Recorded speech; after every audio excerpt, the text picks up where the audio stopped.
ఏంటే మంచి హుషారుగా ఉన్నావు? నేను మీ ప్రమేయం లేకుండా 10,000 రూపీస్ షాపింగ్ చేయబోతున్నాను. ఎలా? మరి సంక్రాంతికి మా తమ్ముడు 10,000 రూపీస్ గిఫ్ట్ కార్డు పంపించాడు నాకు. Okay, enjoy. అవును, ఇందులో ఉన్న 10,000 కంప్లీట్ గా షాపింగ్ చేయొచ్చా? ఇందులో కూడా జిఎస్టీ అంటారా? అది తెలియాలంటే ఈ వీడియో చూడాలి.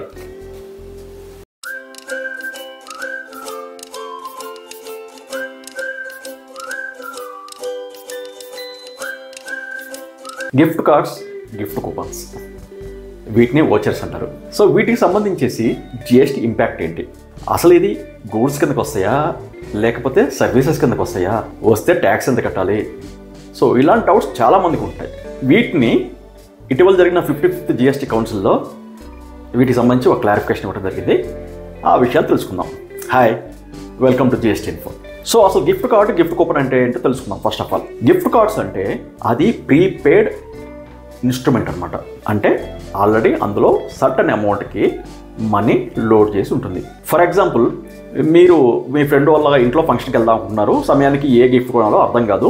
ఎందుకంటే చాలా సందర్భాల్లో ఏమవుతుందంటే మనం కొన్న గిఫ్ట్ వాళ్ళకి ఉపయోగపడకపోవచ్చు, వాళ్ళ అభిరుచి అంటే మనకు తెలియదు.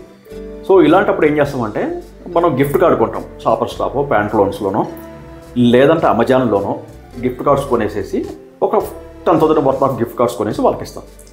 సో వాళ్ళు ఏం చేస్తారు, ఈ 10,000 వర్త్ ఆఫ్ గిఫ్ట్ కార్డ్స్ తీసుకెళ్ళేసి ఆ షాపులు తీసుకెళ్ళేసేసి వాళ్ళకి ఇష్టం వచ్చిన వస్తువులు కొనుక్కుంటారు. అంటే 10,000 కొనుక్కోవచ్చు, లేదా 20,000 కొనుక్కుంటే ఈ 10,000 మైనస్ అవుతుంది. సో ఇక్కడ విషయం ఏంటంటే రెండు రకాలు.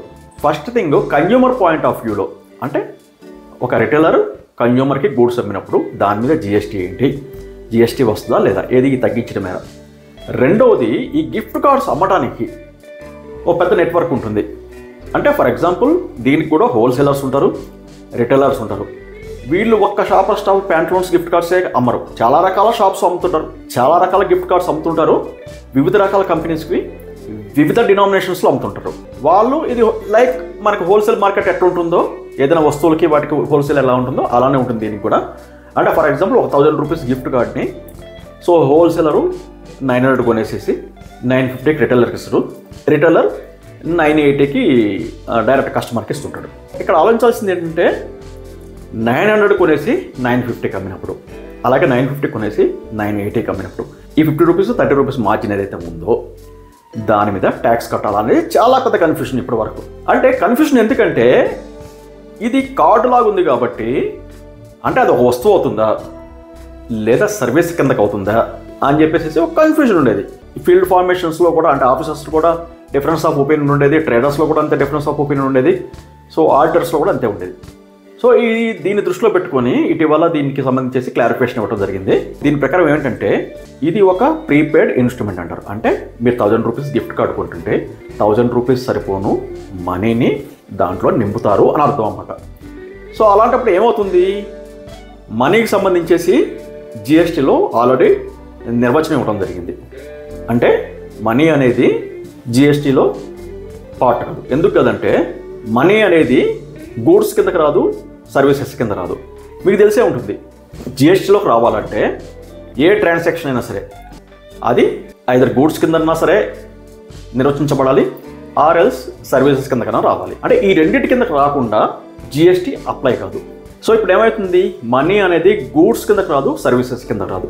మనీ అనే దాన్ని జిఎస్టీ నుంచి మినహాయించడం జరిగింది. సో గూడ్స్ సర్వీసెస్ కిందకి రాదు కాబట్టి ఇప్పుడు ఈ ప్రీపెయిడ్ ఇన్స్ట్రుమెంట్స్ అంటే ఈ కార్డ్స్ ఏవైతే ఉన్నాయో అవి ఈ గిఫ్ట్ కార్డ్స్ కావచ్చు, గిఫ్ట్ కూపన్స్ కావచ్చు, వీటికి సంబంధించేసి జిఎస్టీ అప్లై కాదు. ఎప్పుడు అప్లై కాదు, వీటిని సేల్ చేసేటప్పుడు, అంటే హోల్సేలర్ నుంచి రిటైలర్ నుంచి కస్టమర్కి అమ్మేటప్పుడు. సరే, నేను ఈ కార్డు తీసుకొని ఒక షాప్కి వెళ్తాను, ఓ 1,000 rupees worth of gift card తీసుకొని ఒక షాప్కి వెళ్తాను. అక్కడ 1,000 వర్త్ ఆఫ్ గూడ్స్ కొంటాను నేను, లేదా 2,000 కొనేసేసి 1,000 మినహాయిస్తారు. 2,000 రూపీస్ వర్త్ ఆఫ్ గూడ్స్ కొన్నప్పుడు నా దగ్గర నుంచి ఎంత తీసుకుంటాడు అతను, 1,000 తీసుకుంటాడు. 1,000 తీసుకొని ఇంకో 1,000 నేను క్యాష్లో నుంచి ఇవ్వడం జరిగింది. Of course cash in the sense credit card కావచ్చు, యూపీఐ పేమెంట్ కావచ్చు, ఇంకేదైనా కావచ్చు. మరి ఇప్పుడు ట్యాక్స్ ఎంత మీద వేయాలి, ఈ కార్డుకి సంబంధించేసి ఎంతైతే తగ్గించాడో అది తగ్గించి జిఎస్టీ వేయాలా, లేదా మొత్తం మీద అప్లై అవుతుందా? లేదు, మొత్తం మీద అప్లై అవుతుంది. అంటే మొత్తం మీద ఆ వస్తువు మీద ఎంత జిఎస్టీ అయితే వస్తుందో అంతే అప్లై అవుతుంది. అంటే ఫర్ ఎగ్జాంపుల్ మీరు 1,000 రూపీస్ వస్తువు కొన్నప్పుడు మీరు క్యాష్ ఇవ్వచ్చు, క్రెడిట్ కార్డ్ ఇవ్వచ్చు, డెబిట్ కార్డ్ ఇవ్వచ్చు, అలాగే ఫోన్పే చేయొచ్చు, గూగుల్ పే లాంటిది. అలా అని చెప్పేసి మీకు జిఎస్టీ తగ్గించమంటూ ఉండదు కదా. ఇది కూడా అంతే. ఈ గిఫ్ట్ కార్డు, గిఫ్ట్ కూపన్ లేదా ఈ వాచర్ ఏదైతే ఉందో ఇది కూడా ఒక సాధనం అంతే. అంటే మీ కార్డ్స్ ఎలా అయితే ఉన్నాయో, ఇతర కార్డ్స్, యూపీఐ పేమెంట్స్ ఎలా ఉన్నాయో అది కూడా ఇంతే అనుకోవాలి. కాబట్టి మీరు ఇది కొనుగోలు చేసినప్పుడు ఆ వస్తువు మీద ఎంతైతే ట్యాక్స్ అయితే ఉంటుందో అంత ట్యాక్స్ ఖచ్చితంగా అమలవుతుంది. ఇది డిస్కౌంట్ కాదు. ఈ క్లారిఫికేషన్స్ చాలామందికి, అంటే ఎస్పెషల్లీ గిఫ్ట్ కార్డ్స్ బిజినెస్లో ఇన్వాల్వ్ అయిన వాళ్ళకి సో చాలా రిలీఫ్ లభించింది. ఎందుకంటే ఇప్పుడు దాకా చాలా కన్ఫ్యూజన్ ఉండేది, ఇప్పుడు ఆ కన్ఫ్యూజన్ తొలగించమైంది. Thanks for watching.